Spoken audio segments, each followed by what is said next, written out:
Hi students, welcome to ABN and Pierre College of Science Kovur online classes. And this is for final BSc Computer Science students 5th semester software engineering paper. And this is our 26th lecture. And regularly watch our classes in our YouTube channel, and all of you maintain the running notes and add on the important points. Okay. And మీకు ఈ క్లాసెస్కి సంబంధించి ఏమైనా doubts ఉంటే కనుక మన WhatsApp గ్రూప్లో లేదా వాట్సాప్కి మీరు మెసేజ్ చేసినట్లయితే కనుక ఆ డౌట్స్ని కూడా నేను క్లారిఫై చేస్తాను. And okay, and for the today session so మనము second unit, okay, that is requirement analysis. Okay, so requirements సంబంధించి యూనిట్ సెకండ్ యూనిట్ ఉంటుంది. సో దాంట్లో మనం ఆల్రెడీ లాస్ట్ క్లాసెస్లో రిక్వైర్మెంట్ ఇంజనీరింగ్ ప్రాసెస్ అంటే ఏంటి, and what is meant by feasibility study question. Okay, feasibility study అంటే ఏంటి, what are the different types of feasibility studies. Okay, so ఆ క్వశ్చన్ కూడా డిస్కస్ చేసుకున్నాము. అండ్ 25th లెక్చర్లో మనము ప్రాబ్లమ్స్ ఆఫ్ రిక్వైర్మెంట్స్ అనే కాన్సెప్ట్ని కూడా డిస్కస్ చేసుకున్నామండి. ఓకే, సో సెకండ్ యూనిట్లో మనకి ఇంకా మిగిలిన కాన్సెప్ట్స్ ఏంటంటే software requirement analysis. Okay, so ఇది ఎక్కువ అడిగితే 5 మార్క్స్కి అడుగుతారు, సాఫ్ట్వేర్ రిక్వైర్మెంట్ అనాలిసిస్. నెక్స్ట్ మనకి analysis concepts and principles. Okay, analysis concepts అని ఒకటి, అనాలిసిస్ ప్రిన్సిపల్స్ అని చెప్పేసి ఒక 2 క్వశ్చన్స్ అండి. రైట్, రిక్వైర్మెంట్ అనాలిసిస్ ఒక కాన్సెప్ట్ అవుతుంది, దాంతోపాటు analysis concepts and analysis principles అనేది ఇంకొక కాన్సెప్ట్ అవుతుందండి. ఓకే, ఆఫ్టర్ దట్ మనకి ఇందులో అనాలిసిస్ ప్రాసెస్ కాన్సెప్ట్ ఒకటి వస్తుందండి. Okay, and analysis model concept ఒకటి వస్తుంది. సో అంటే సో మనకి ఎగ్జామ్స్ కారణంగా ఓకే, సో కొన్ని డేస్ అనేది మనం ఇక్కడ సెషన్స్ అనేవి ఆపడం జరిగింది. సో అగైన్ మళ్ళీ మనం ఇప్పుడు రిమైనింగ్ కాన్సెప్ట్స్ని, దాని కంటిన్యూషన్ కాన్సెప్ట్స్ని 26th లెక్చర్ నుంచి మనం కంటిన్యూ చేసుకుంటున్నాం అనమాట. సో ఒకసారి అంత ముందు వరకు మనకి ఎంతవరకు అయింది అనుకుంటే సెకండ్ యూనిట్లో ప్రాబ్లమ్స్ ఆఫ్ రిక్వైర్మెంట్స్ అనే కాన్సెప్ట్ వరకు మనకి కంప్లీట్ అయిందండి. ఓకే, అండ్ రిమైనింగ్ 1 2 3 4 5 6 ఇంకో 6 కాన్సెప్ట్స్ ఉంటాయి దీంట్లో. 6 కాన్సెప్ట్స్ దీంట్లో చెప్పుకుంటే మనకి సెకండ్ యూనిట్ కూడా కంప్లీట్ అవుతుందండి. రైట్, సో ఒకసారి అందరూ కూడా ఆ ప్రీవియస్ సెషన్స్ని, ఆ ప్రీవియస్ క్లాసెస్ లెక్చర్స్ని కంపల్సరీగా ఒకసారి ఓపెన్ చేసి ఫాలో అవ్వండి. Okay, and due to this Covid situation మనకి ఆఫ్లైన్ క్లాసెస్ అనేవి మేబీ అంత ప్రాపర్గా ఎప్పుడు జరుగుతాయి అనేది మనం చెప్పలేకపోతున్నాము. సో అందరూ కూడా మన క్లాసెస్ని, ఓకే, సబ్జెక్ట్స్ అన్నీ కూడా ఈ యూట్యూబ్ ఛానల్లోనే కంపల్సరీగా అందరూ కూడా ఫాలో అవుతూ ఉండండి. Okay, and coming to the today's session, that is requirement analysis. Okay, so మనకి ఈ requirement analysis is nothing but very simple topic. అంటే రిక్వైర్మెంట్స్కి సంబంధించి ఒక అనాలిసిస్ అండి.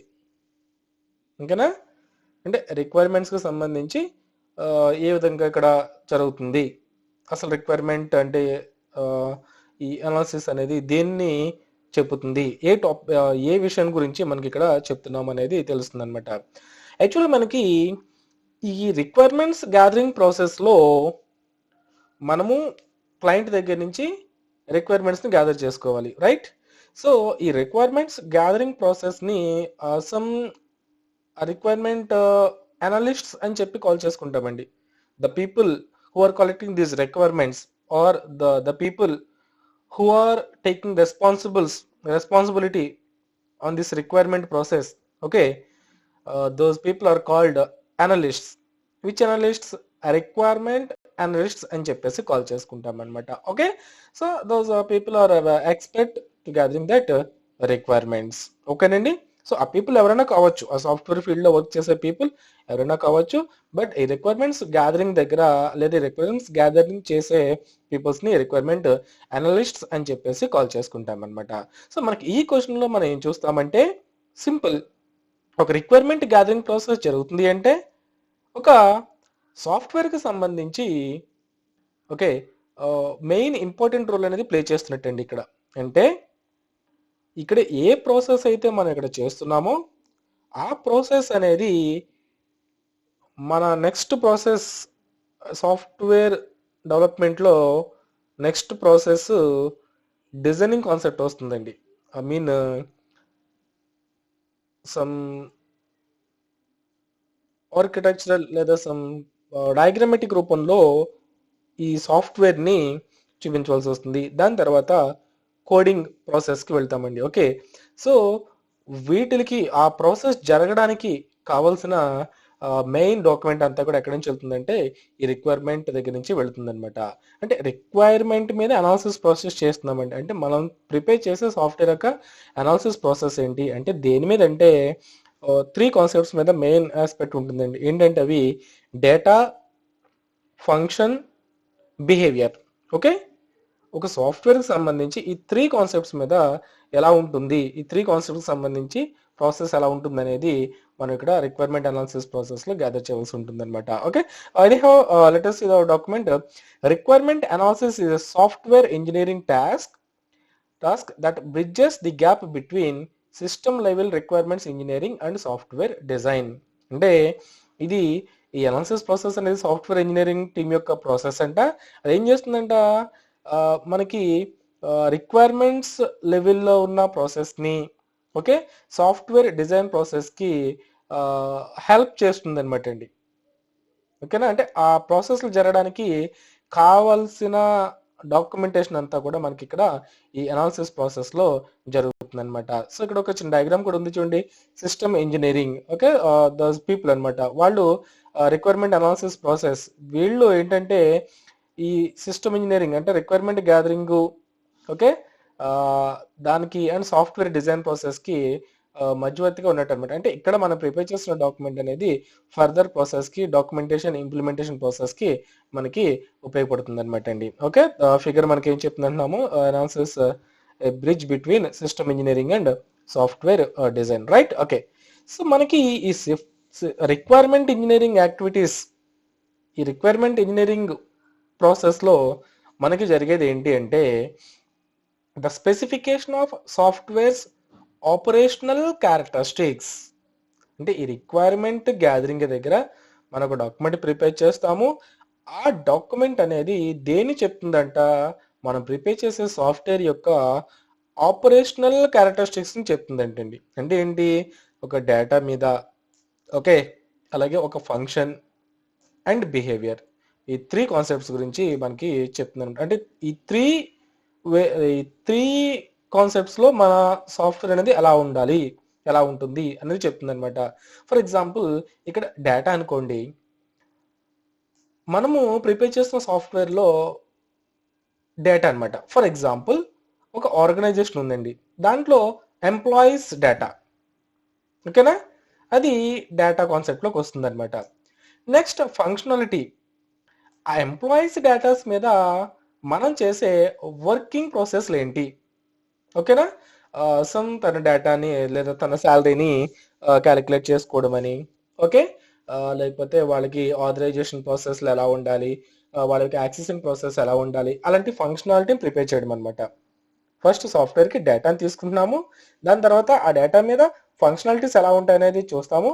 దాని తర్వాత behaviour of that software is nothing but ఇప్పుడు మనం ప్రిపేర్ చేసాం ఒక సాఫ్ట్వేర్ ఓకే, అది ఎలా బిహేవ్ చేయాలి. ఫర్ ఎగ్జాంపుల్ ఎంప్లాయీస్ డేటా ఉందనుకుందాము ఓకే, ఇప్పుడు ఒక ఏదైనా అప్డేట్ ప్రాసెస్ జరుగుతుంది అనుకోండి, ఒక ఎంప్లాయీ మీద ఏదో ఒక డేటా మీద అప్డేషన్ ప్రాసెస్ ఏదో జరుగుతుంది. ఆ టైంలో ఆ డేటాని ఎవరు కూడా యాక్సెస్ చేసుకోకూడదు అవునా, బికాస్ ఆఫ్ ఆ డేటా అప్డేట్ అయిన తర్వాత అప్డేట్ డేటాని మాత్రం యాక్సెస్ చేసుకోవాలి. ఓకే, అంటే దాని యొక్క ఆ సాఫ్ట్వేర్లో ఆ పర్టికులర్ రోల్ యొక్క బిహేవియర్ ఎలా ఉండాలి, అప్డేట్ జరుగుతున్న ప్రాసెస్లో ఎవరికి యాక్సెస్ ఇవ్వకూడదు. దట్ ఈస్ బిహేవియరల్ అనమాట అండి. ఓకే, సో ఒక ఈ సాఫ్ట్వేర్ రిక్వైర్మెంట్ డాక్యుమెంట్ ఏం చెప్తుందంటే మనం ప్రిపేర్ చేసే సాఫ్ట్వేర్ యొక్క డేటా ఏంటి, ఫంక్షనాలిటీస్ ఏంటి, బిహేవియర్ ఏంటి, ఈ 3 ఆస్పెక్ట్స్ మీద మనకి ఇక్కడ ప్రాసెస్ అనేది జరుగుతుంది అనమాట. Okay, next indicate softwares interface with other system elements. Okay, so ఇంకా మనకి మన సాఫ్ట్వేర్ అదర్ సిస్టమ్ ఎలిమెంట్స్ అంటే ఇంకా సిస్టమ్ యొక్క ఏ వెయిట్ల యొక్క ఎలిమెంట్స్ మీద అంటే రిమైనింగ్ వెయిట్ల మీద ఆధారపడుతుంది, దాన్ని ఇండికేట్ చేస్తుంది. Next establish constraints that software must meet. ఆ సాఫ్ట్వేర్కి సంబంధించిన కన్స్ట్రెంట్స్ ఏంటి, ఓకేనా, ఇంకేం అవసరం అవుతున్నాయి, సో వీటి గురించి ఆ రిక్వైర్మెంట్ ఇంజనీరింగ్ ప్రాసెస్ అనేది చెప్తుంది అనమాట అండి.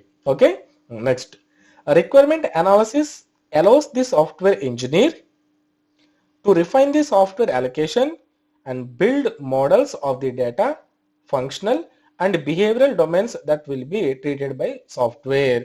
అంటే ఈ రిక్వైర్మెంట్ అనాలిసిస్ ప్రాసెస్లో వాళ్ళు చేసేది ఏంటంటే అండి, ఒక సాఫ్ట్వేర్ సంబంధించి మోడల్స్ని బిల్డ్ చేసి అంటే డేటా మీద ఎలా వర్కింగ్ ప్రాసెస్ ఉంటుంది, ఓకే, ఏం డేటా ఉంటుంది అండ్ వాటి ఫంక్షనాలిటీ ఎలా ఉంటుంది అండ్ బిహేవియర్ డొమైన్స్ ఏముంటున్నాయి అనేది ప్రిపేర్ చేయడమే ఈ అనాలిసిస్ కాన్సెప్ట్ అనమాట అండి, లేదా అక్కడ రిక్వైర్మెంట్ అనలిస్ట్ చేసే ప్రాసెస్ అనమాట అండి. ఓకే, చూడండి, requirement analysis provides the software designer with our presentation of information, function and behavior that can be translated to data, architectural, interface and component level designs.